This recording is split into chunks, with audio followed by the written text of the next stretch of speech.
여러분 안녕하십니까. 4월 5일 오늘 뉴스와이드는 특보로 진행하겠습니다. 네, 헌법재판소가 8대0 전원일치로 윤석열 대통령 파면 결정을 내렸죠. 비상계엄 선포 이후 122일 만인데요. 두 분 모시고 자세한 내용 짚어보도록 하겠습니다. 강전의 국민의힘 대변인 장윤미 전 더불어민주당 법률위 부위원장 오셨습니다. 어서 오십시오. 안녕하십니까? 안녕하세요.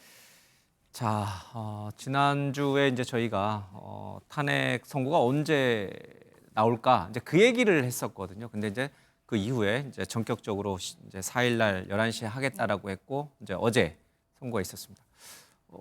그때 이제 계속 제 기억으로 맞다면 뭐 부인하기는 어렵지만 네. 예, 각하 내지는 기각 쪽에 맞습니다. 이제 우세하다라고 이제 전망을 해주는데 어쨌든 그 뭐 틀리긴 했지만 네. 그 나름의 근거가 있었으니까 네. 반대로 8대0으로 나왔으니까 왜 8대0으로 나온 것 같다고 보세요?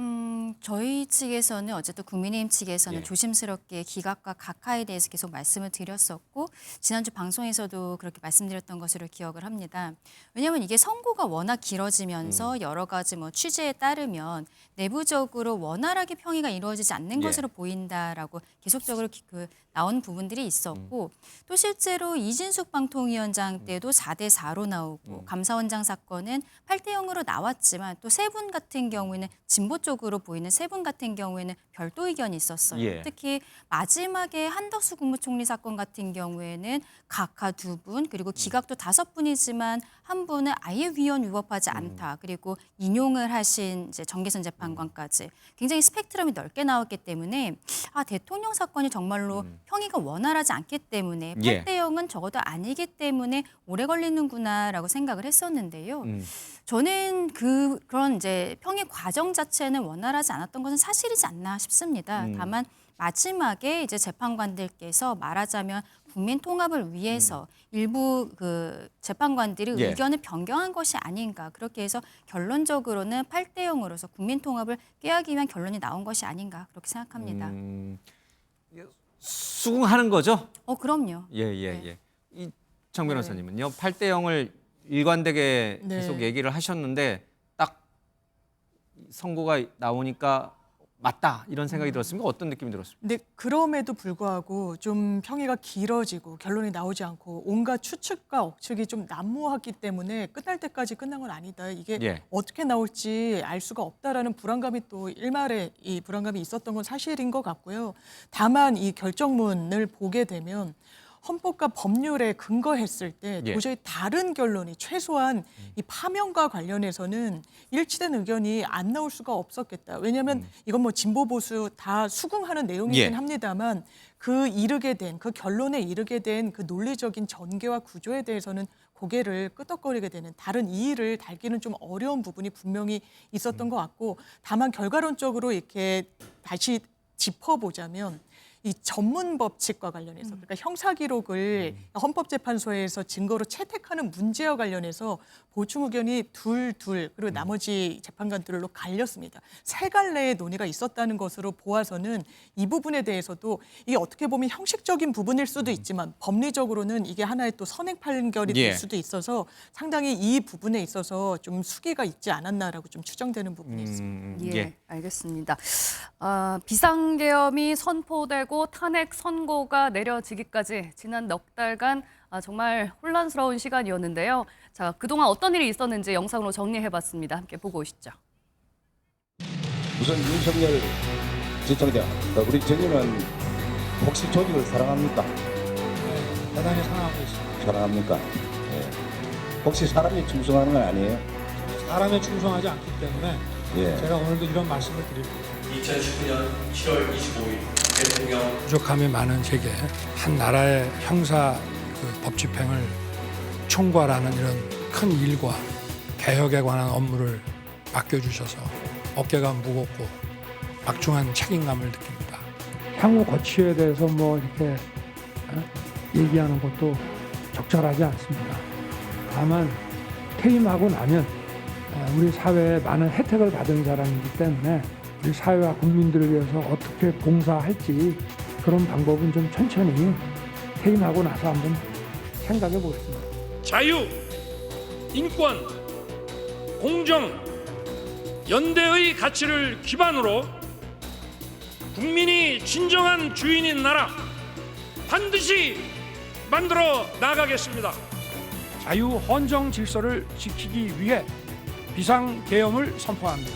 이것이 국정마비요 국가 위기 상황이 아니면 무엇이란 말입니까? 조금 절차적, 실체적 흠결이 있다고 말씀을 드리는 겁니다. 계엄 선포 당시에는 검사 1인 및 방통위 위원장에 대한 탄핵 심판 절차만이 진행 중이었습니다. 빨리 문을 부수고 들어가서 안에 있는 인원들을 끄집어내라. 어떤 명단의 인원 수를 예.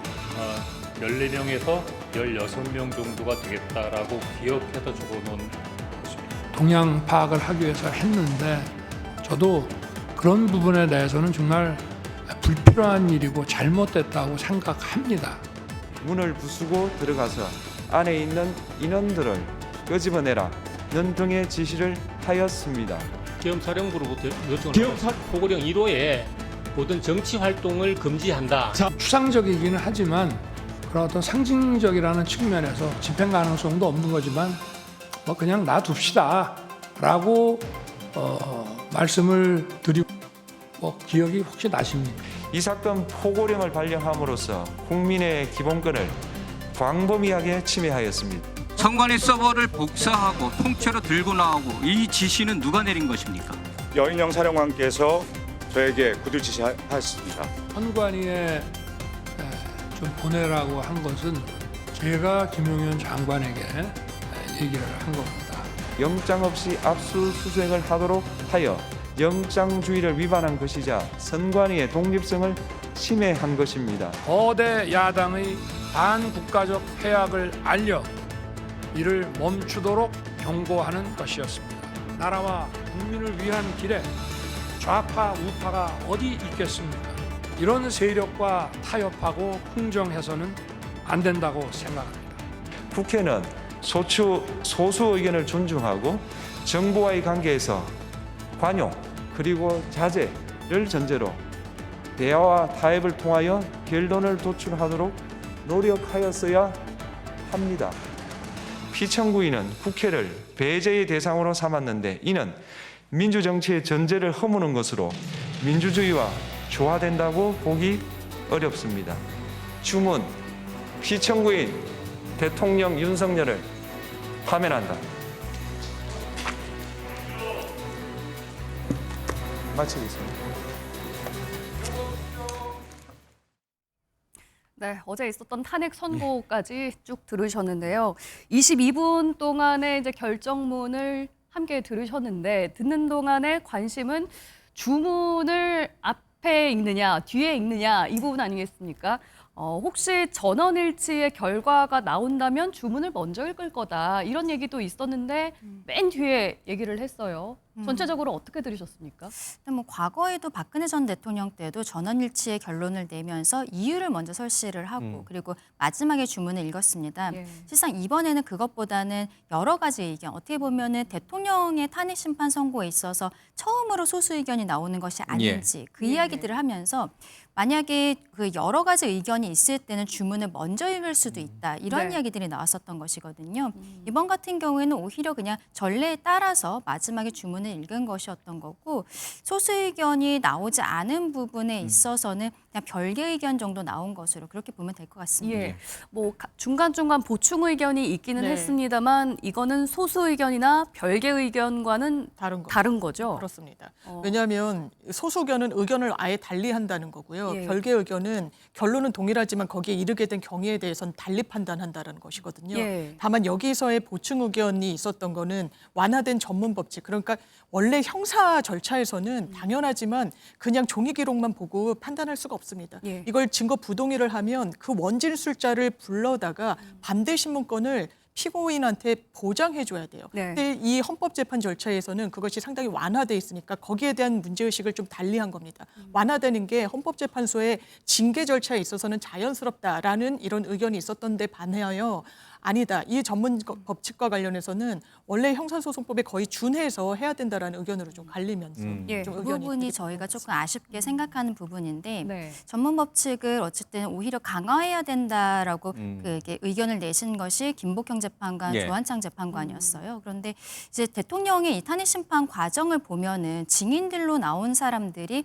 과거에 검찰에서 그 피의자 신문조에서 있던 내용과 다른 이야기들을 많이 했었는데 그때 피의자 신문조서가 이제는 당사자가 법정에서 부인을 하면은 증거 능력이 없다라고 형사소송법이 개정됐음에도 불구하고 네. 헌법재판이기 때문에 괜찮다라고 이것을 가져다 쓴 것이거든요. 예. 그런데 아쉬운 것은 그렇게 만약에 피의자 신문조서를 증거로서 가져다 쓰려면 그 윤석열 대통령 피청구인 측에서 증인에게 충분하게 증인 신문을 할 수 있는 시간을 부여해 줬으면 그래도 예. 괜찮았을 텐데 예. 그러지 못했다라는 것이죠. 초시계 같은 것이 등장하고 일주일에 6명이라는 증인을 부른다는 것은 일반 형사재판에서도 좀 상상하기 어려운 일입니다. 이러한 것들에 있어서 어떤 피청구인의 방어권 보장에 부족함이 있었다라는 부분 이런 예. 것들이 아쉬움으로 남습니다. 이제 보충 의견으로 그게 이제 제시가 됐으니까 네. 이제 이 부분을 이제 국회가 어떻게든 아니면 나중에 헌법재판소가 어떻게든 그 부분을 좀 반영할 거라고 좀 믿어야죠. 뭐. 아무래도 이러한 큰 사건을 하면서 예. 무엇이 문제인지는 헌법재판소뿐만 아니라 국회도 알았기 때문에 네. 뭐 헌법재판소 법을 개정을 한다거나 이런 과정들이 있게 되지 않을까 알겠습니다. 생각합니다. 어제 문영배 권한대행의 이제 20분 남짓 한 이제 결정문 요지를 이제 저희들은 이제 받고 이제 전문은 또 있을 텐데 엄청 많은 한 100페이지가 넘는 전문은 있을 텐데 제가 그거는 아직 보지 못했지만 어제 결정문 요지 한 20분간 문영배 권한대행이 읽은 그 내용만 보면은 뭐 각종 헌법학회라든지 여러 학회에서 이거 진짜 명문이다. 역사에 남을 명문이다. 이런 표현들이 많이 나오고 있어요. 왜 그런 거예요? 이유가? 저희가 일반 사건에서도 판결문을 받아보잖아요. 그럼 당사자가 그 사실관계 등에 대해서는 제일 잘 알매도 불구하고 무슨 내용이냐고 변호사한테 되묻습니다. 그만치 그냥 특유의 뭐 개전의 정, 뭐 그리고 기망 이게 잘 안 쓰는 용어들이 예. 들어가 있기도 하고 네. 굉장히 만연체로 쓰여져 있기도 한데 어제는 되게 직관적으로 많은 분들이 그냥 어떤 내용으로 이 논리에 달했는지를 알게끔 쉬운 용어로 해준 거예요. 예. 그 부분이 기본적으로 명징한 논리는 쉬운 언어로 나올 수밖에 없습니다. 내부가 복잡하고 정리가 안 될수록 예. 말이 꼬이고 그런 것과 마찬가지로 글도 그렇거든요. 그래서 법원 내부에서도 그렇지만 쉬운 판결문을 쓰자는 그런 운동 같은 것이 있기도 했고 최근에는 당사자가 장애인 분이었을 때 굉장히 좀 쉽게 풀어서 판사가 이렇게 어떻게 보면 법률 서비스 차원에서 한 부분이 회자되기도 했었는데 그런 맥락에서 어떻게 보면 친절한 국민의 눈높이에서 명징하게 논리적 전개를 보여준 판결이라서 학계나 아니면 뭐 언론 등에서도 높이 평가하는 것 같습니다. 그래서 어떤 부분이 적법하지 않고 어떤 부분을 주장했지만 어떤 부분은 받아들이기 어렵다. 이런 것들이 그렇게 막 높은 고학력자가 아니어도 맞습니다. 이해할 수 있을 정도로 충분히 쉬웠다. 네. 쉬우면서도 명료했다. 네. 이런 뜻이군요. 그렇습니다. 근데 이 결정문을 윤석열 전 대통령이 임명한 네. 임명장을 준 정영식 주심 재판관. 네. 그러니까 지금 이제 각 하나 기각 쪽에 가 있을 거라고 국민의힘 쪽에서 믿고 맞습니다. 있었던 그분이 주도했다는 거 아니겠습니까? 그렇죠. 원래 주심 예. 재판관이 판결문 작성을 주도를 하게 되는데 만약에 주심이 소수 의견 쪽으로 이제 마음이 가 있으면은 다수 의견을 가진 다른 재판관께서 쓰시게 되는 거거든요. 근데 이번에는 8대 0으로서 만장일치로서 나왔기 때문에 정영식 재판관이 이 결정문 작성을 주도한 것으로 알려지고 있습니다. 엄청 명필을 네, 지금 하시는 장 분인가 변호사님 봐요. 예. 말씀해 주셨지만 실상 대법원에서 때때로 법을 개정을 하면서 좀 쉬운 한글로 바꾸기도 하고요. 그리고 판결문에 나오는 이제 문구들이 예전에 뭐 일본식 문구들 그리고 한문이 굉장히 많은 문구들이 있는데 이것을 우리 국민들께서 쉽게 받아들이도록 쓰라고 계속적으로 그 얘기를 하고 있습니다. 그런데 이번에 나온 헌법재판소의 대통령 그 윤석열 파면 결정문 같은 경우에는 정말로 사실상 대통령이 받아보는 결정문이기도 하지만 우리 온 국민이 받고서는 이것을 설득해야 되는 것이고 받아들여야 되는 것인데 정말 국민의 눈높이에 맞게 잘 쓰셨다라고 생각합니다. 너무 이렇게 그러니까 쉽게 아주 명료하게 썼기 때문에 오히려 8대 0 전원 만장일치 의견이 나왔지만 네. 반대쪽에서는 이 부분에 대해서 오히려 더 승복할 수밖에 없는 네. 그런 이유였다고도 볼 수 있는 건가요? 일단은 국민들께서 받아들이시기 쉬운 부분들이 있고 저희 국민의 예. 입장에서는 다만 아쉬운 부분은 있습니다만 아까 앞서 말씀하신 것 말씀드린 같은 거. 예, 것처럼 아쉬운 부분은 있습니다만 헌법재판소에서 어떤 결정이 나오든지 간에 승복하겠다라는 메시지를 계속적으로 냈고 그리고 어제 윤석열 대통령 같은 경우에도 선고 한 2시간쯤 뒤에 변호인을 통해서 입장문이 나온 것이 있지 않습니까? 네. 이제 모두 승복하고 대한민국을 하나로 모아야 하는 이런 시기가 왔다라고 생각합니다. 예. 결정문에는 야당을 향한 네, 쓴소리도 적혀 있었거든요. 예산안을 삭감했다든지 줄탄핵을 해왔던 이런 지점에 대한 문제, 지적 어떻게 들으셨나요? 전 당연히 수용이 있어야 된다라고 생각하고요. 이 판결에 이르게 된 경위를 보면 이른바 탄핵에 계속해서 이 제기를 했다는 부분에 대해서도 헌법재판소에서는 윤석열 대통령이 이 부분에 대해서는 조금 문제의식을 갖는 그런 인식 자체에 이르렀다는 게 이해가 된다. 다만 총선에서도 국민들께 그런 부분을 설명드릴 기회가 있었고 그리고 그 이후에 총선에서 패배했으면 사실 그런 야당을 지지했던 국민들의 민의도 받들어야 되는데 예. 그러지 못했다라는 이런 전개로 나아갔습니다. 예, 알겠습니다. 38일 만에 장고 끝에 나온 헌재의 탄핵 결정이었죠. 의미는 어떤 게 있는지 좀 짚어볼까 하는데요. 먼저 탄핵 심판의 적법성 문제에 대해서 얘기를 꺼냈습니다. 국회 탄핵 소추 방식에 대해서 헌재는 문제가 없다 이렇게 결론을 내렸는데요. 어떻게 얘기를 했는지 한번 듣고 오시겠습니다. 1차 탄핵소추안이 제418회 정기회 회기에 투표 불성립되었지만 이 사건 탄핵소추안은 제419회 임시회 회기 중에 발의되었으므로 일사부재의 원칙에 위반되지 않습니다. 피청구인은 소추 사유에 뇌란죄 관련 부분이 없었다면 의결 정족수를 충족하지 못하였을 것이라고 주장하지만 이는 가정적 주장에 불과하며 탄핵소추안의 의결 과정이 적법하고 피소추자의 헌법 또는 법률 위반이 일정 수준 이상 소명되었으므로 탄핵소추권이 남용되었다고 볼 수 없습니다.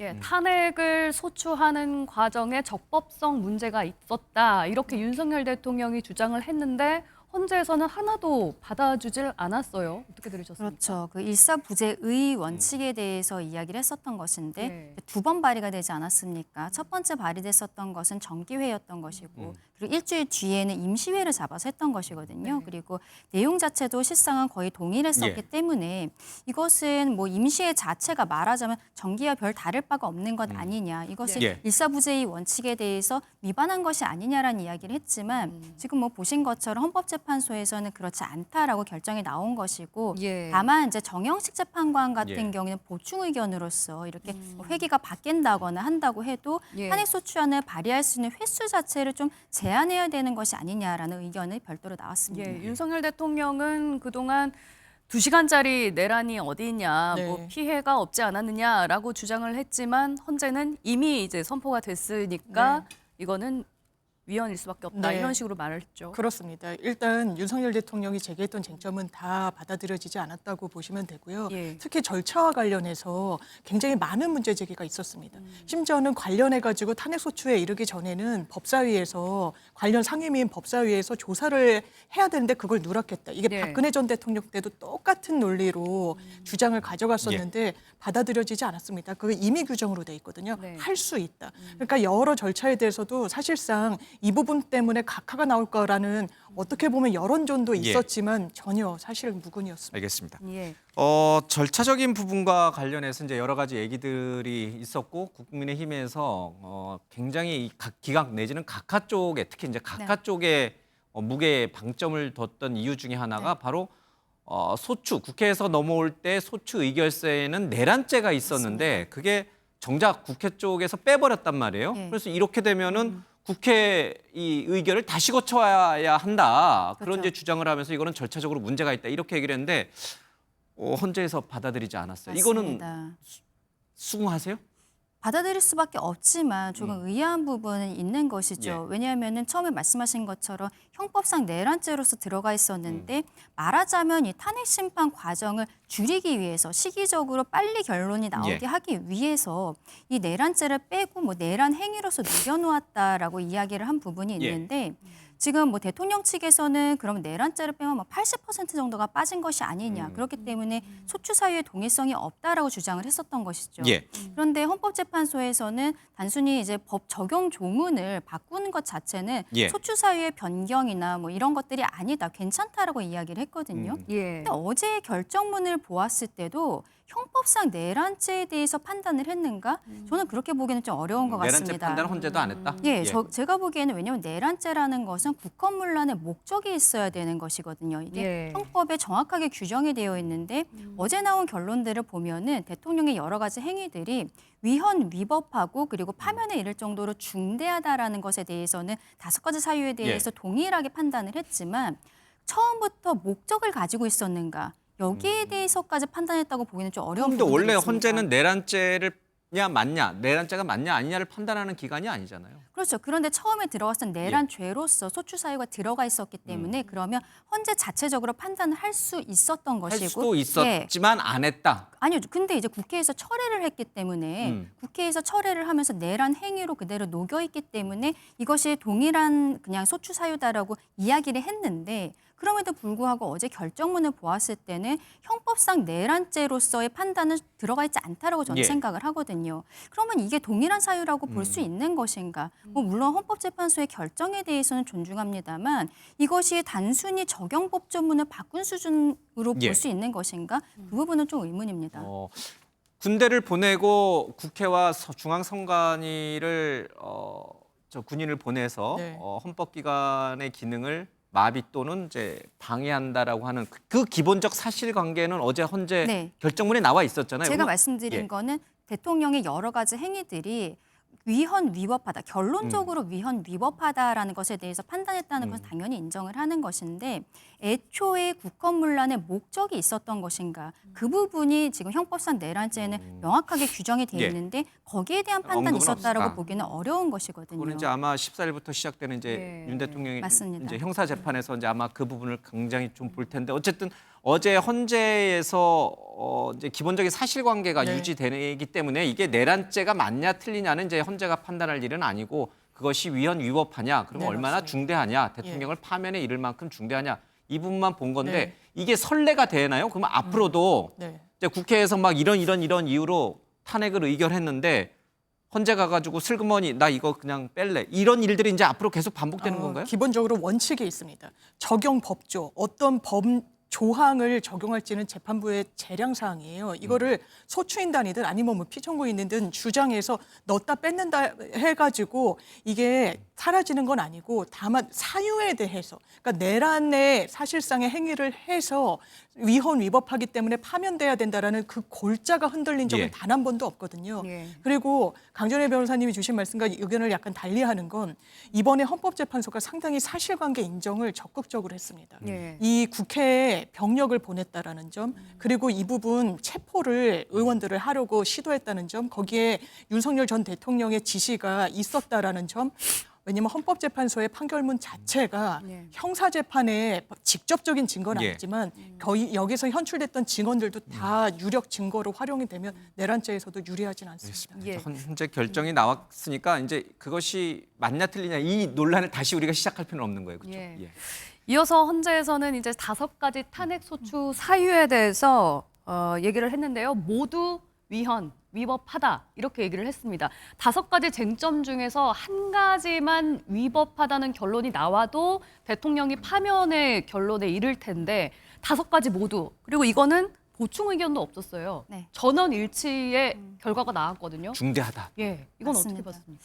모든 분께서 위헌 위법하다 그리고 저희 쪽에서 위헌 위법하다로 결론이 나온다 해도 이게 파면에 이를 정도로 중대한 것인가 제가 늘 방송에서 말씀드렸던 것이 그 부분을 다시 생각해 주실 수 있을 것 같다라고 말씀을 드렸었는데 네. 결과적으로는 파면에 이를 만큼 중대하다. 피청구인에 대해서 파면하는 이익이 더 예. 크다라고 그 결론이 나오지 않았습니까? 예. 좀 아쉬운 부분이 있습니다. 근데 여기에 있어서 어제 결정문에서 뭐 포고령이라든지 뭐 비상계엄 이런 것에 있어서 뭐 말하자면 국가 비상사태가 아니었다. 예. 이런 부분들 그리고 국회에 있어서의 뭐 권한 같은 것을 헌법상 권한을 침해했다. 이런 것들에 대해서 판단을 했지만 하나 예. 저는 좀 유의미하다라고 보는 것이 대통령이 그 야당의 민주당의 전횡으로 인해서 어떤 막중한 책임감을 느꼈을 것으로 보인다라고 지적한 부분이 있습니다. 예. 예. 그리고 지금 이러한 형태로 오게 된 것이 대통령과 국회, 국회라는 것은 아마 민주당을 이야기하는 것을 봐야 될 것으로 보이는데 예. 일방의 책임으로 보기에는 어렵다. 예. 이 부분에 대해서도 명시적으로 이야기를 했거든요. 네. 결과적으로는 다만 대통령이 그렇다고 해서 국회를 배제하거나 이런 형태로 하는 것은 안 되고 예. 민주주의 원칙에 따라서 이것을 처리했어야 되는데 비상계엄이란 수단을 쓴 것이 예. 위헌 위법하고 파면에 이를 정도라고 본 것이죠. 예. 여기에 대해서 어제 민주당 측에서 나온 입장에 그래서 저희 측에서는 아쉬운 부분이 있는 것입니다.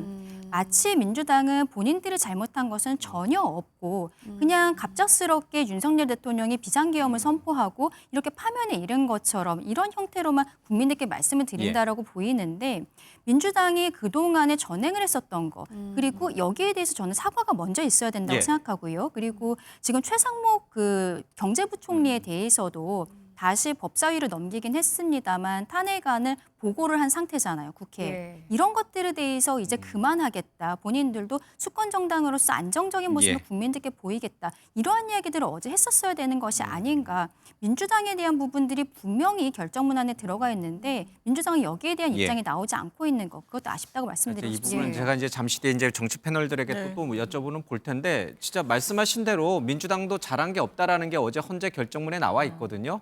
그 부분에 대해서 뭐 자축할 게 아니고 좀 네. 뭔가 국민에게 미안하다. 그리고 이제 앞으로 조기 대선이 치러져서 어떤 네. 정부가 등장할지 모르겠지만 뭐 여당이 되든 야당이 되든 대통령 권력과 행정부 네, 권력과 정말 좀 잘 네, 대화 네. 타협을 통해서 국정을 풀어나겠다. 이런 정도의 메시지는 나왔어야 되는 거 아니에요? 언젠가 나올 거라고 생각하고요. 이른바 줄탄핵과 아직 안 관련해서도 나왔잖아요. 나올 거라 생각하시는 거예요. 예. 이재명 대표가 민주당이라고 좋아서 이런 이제 선택에 이른 건 아니다라는 취지로 뭐 간접적입니다만 거기에 대한 책임에 대한 예. 이제 멘트가 있었고 예. 어제 헌재에서 내린 골자는 정치권은 국회는 정치를 하라는 겁니다. 상대방을 적으로 돌리지 말고 정적으로 제거할 대상으로 생각하지 말고 예. 정치를 복원시킬 것을 사실상 주문한 부분이고 이건 여야 공히 다 이 견지해야 되는 입장이기 때문에 특히나 대선입니다. 이제는 대선 레이스에서 중도 유권자층이 어떤 이 진영을 선택할 것인지와 예. 관련해서는 온건하고 합리적이고 실용적인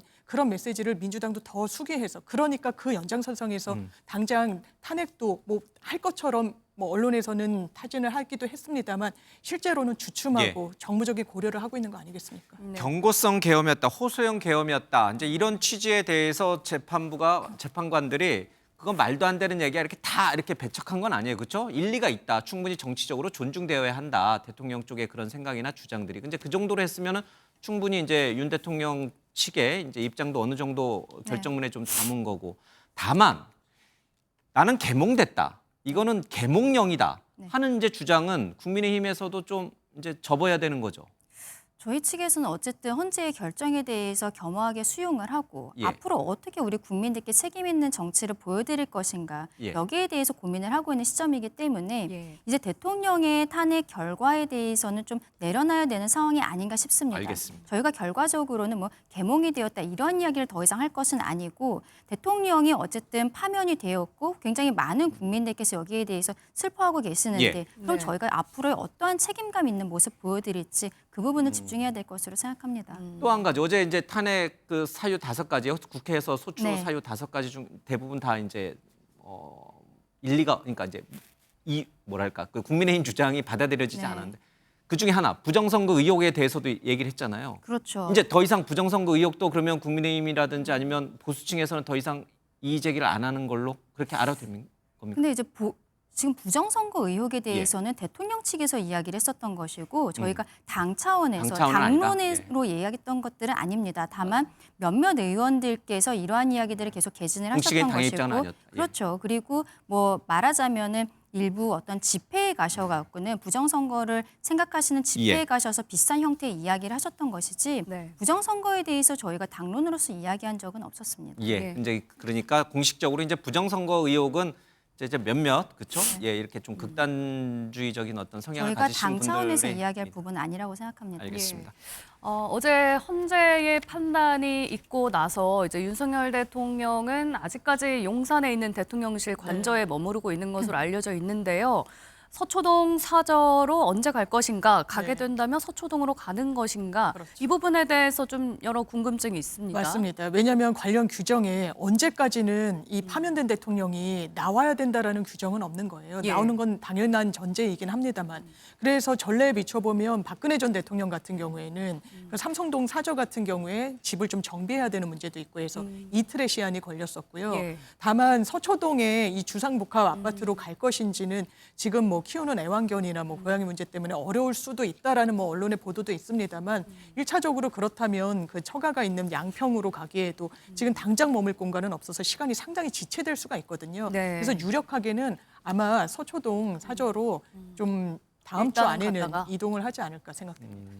용산 대통령실이 만들어지기 전까지는 네. 어차피 서초동에서 그때 막 왔다 갔다 출퇴근하지 않았습니까? 그때는 경호 문제가 없었나요, 그러면? 그때 취임하고 한 6개월 정도 서초동 그 사저에서 계속적으로 용산으로 출퇴근했었기 때문에 예. 기본적인 어떤 경호 시스템 같은 것은 갖춰져 있을 것으로 예상이 됩니다. 다만 그때는 곧 이제 말하자면 이사를 갈 만한 상황이었던 것이고 임시적인 상황이었던 예. 것이고 네. 지금은 만약에 거기서 계속 살게 된다면 대통령이 어쨌든 이번에 파면은 되었지만 경호는 길게 10년 동안 받을 수 있는 거거든요. 그러면 만약에 이사를 가지 않는다면 10년 동안 그 같은 아파트에 사시는 분들께서 굉장한 불편을 겪으실 수가 있고 또 네. 경호처 직원들 같은 경우에도 머무를 곳이나 이런 것이 예. 굉장히 좀 불편한 부분이 있어서 네. 지금 뭐 제3의 장소를 알아보고 있다는 이야기들도 있는 상황입니다. 근데 그 오늘 일부 기사를 보니까 이제 그 서초동 그 네. 주상복합 아파트 주민을 기자가 좀 인터뷰한 것 같아요.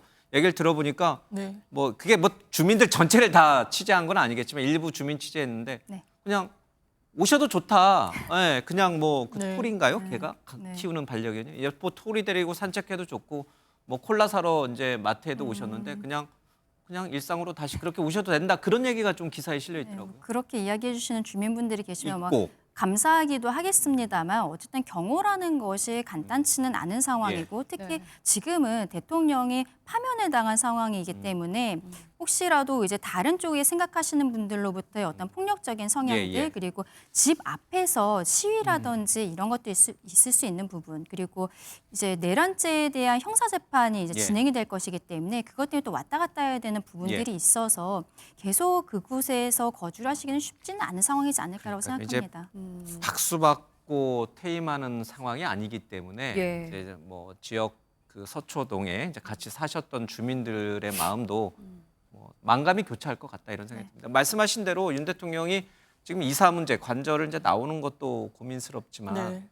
이제 당장 본인 앞에 놓여 있는 형사 재판 내란죄 관련된 형사 재판도 받아야 될 것 같고 또 다른 여러 가지 이제 혐의와 관련해서 최상병 의혹도 있고 뭐 명태균 씨와 관련된 그런 얘기도 있고 이제 많은 다른 수사도 아마 곧 시작될 거다 이런 얘기를 하는데 먼저 내란죄 관련된 형사 재판은 이제 공판이 14일 날 시작되잖아요. 맞습니다. 자, 어떻게 진행이 되고 대통령 윤 대통령 측에서는 어떻게 대비를 좀 일단 하고 공판 준비기일이라고 해서 예. 향후 입증 계획이 어떻게 되는지 증인을 어떻게 부를 것인지 두 차례 열렸고 그게 다 마무리가 됐습니다. 그때는 피고인의 출석 의무가 없기 때문에 한 차례 제일 처음에는 출석하고 두 번째는 출석을 하지 않았는데 앞으로 있는 형사재판에는 반드시 법원에 출석을 해야 되는 그런 의무가 좀 부담이 되는 부분이 있고요.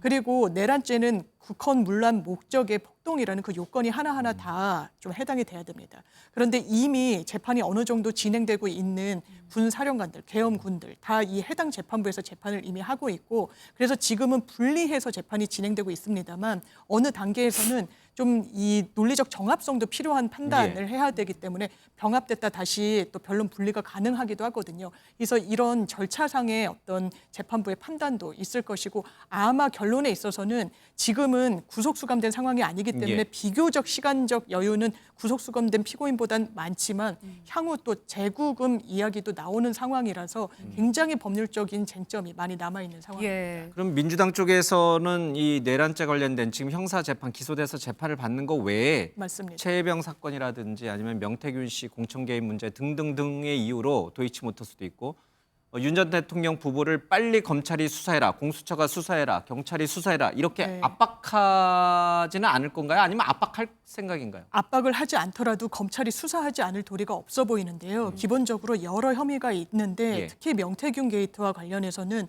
공직선거법도 하나의 그 의율해야 되는 법률이거든요. 시효가 얼마 남지 않았습니다. 수사가 불가피하다? 기본적으로 6개월인데 이미 2개월이 도과했고 대통령 신분이었기 때문에 시효는 중단됐지만 어제부터 다시 카운트가 되는 것이거든요. 그럼 4개월 정도밖에 남지 않았기 때문에 이미 육성이 나왔고 이른바 황금폰 다 증거가 확보된 상황에서 검찰이 지체할 이유가 없습니다. 그러면 윤 전 대통령 측은 이제 탄핵은 끝났지만 탄핵 심판은 끝났지만 이 방금 이제 장 변호사께서 말씀하신 그런 다양한 형사 사건과 관련돼서 또 변호인단을 또 꾸려야 되죠. 근데 이미 이제 좀 김홍일 전 고검장을 중심으로는 좀 있죠. 근데 이제 사건마다 변호사들이 바뀌는 것이기 때문에 탄핵 심판 사건과 지금 내란죄 사건에 있어서도 변호인들이 많이 겹치기는 합니다만 별건으로 선임을 하는 것입니다. 그래서 이제 나중에 지금 검찰에서 하고 있는 거는 직권남용 권리행사 방해 이거를 내란죄랑 같이 수사를 했었는데 현직 대통령 신분이기 때문에 내란죄로만 일단 기소를 했었던 것이거든요. 내란과 외화만 기소를 할 수가 있어서 그러니까 아마 이제 직권남용 권리행사 방해에 대해서도 검찰에서 어느 정도 수사를 완료를 하고 곧 기소를 할 것으로 생각이 되는데 여기까지는 아마도 내란죄와 이제 같은 변호인들이 할 가능성들이 있지만 명태균 씨와 관련한 부분이라든지 이런 것들에 있어서는 본격적인 수사를 받은 것은 아니어서 다른 변호인단을 꾸릴 가능성도 있어 보입니다.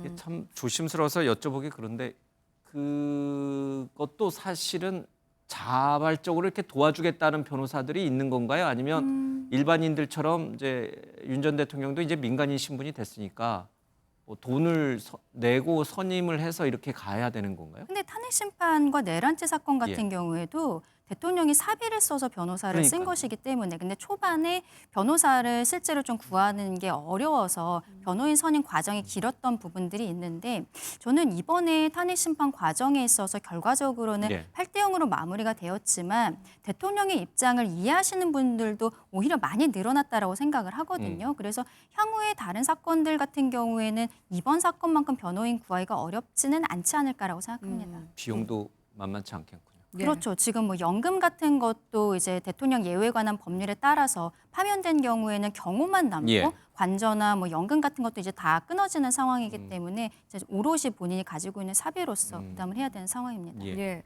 뭐 대통령 윤석열 전 대통령도 전 대통령이지만 김건희 여사 관련한 수사는 어떻게 될지도 관심입니다. 이미 무혐의 처분을 받은 사건들 있잖아요. 도이치모터스 주가 조작 사건이라든지 뭐 명품백 의혹 관련해서라든지 이런 부분들이 재수사할 가능성도 있을까요? 일단 무혐의를 받아도요. 사정 변경이 생기면 다시 재수사를 할 수가 있는 겁니다. 도이치모터스 같은 경우에도 얼마 전에 대법원 확정 판결까지 나왔습니다.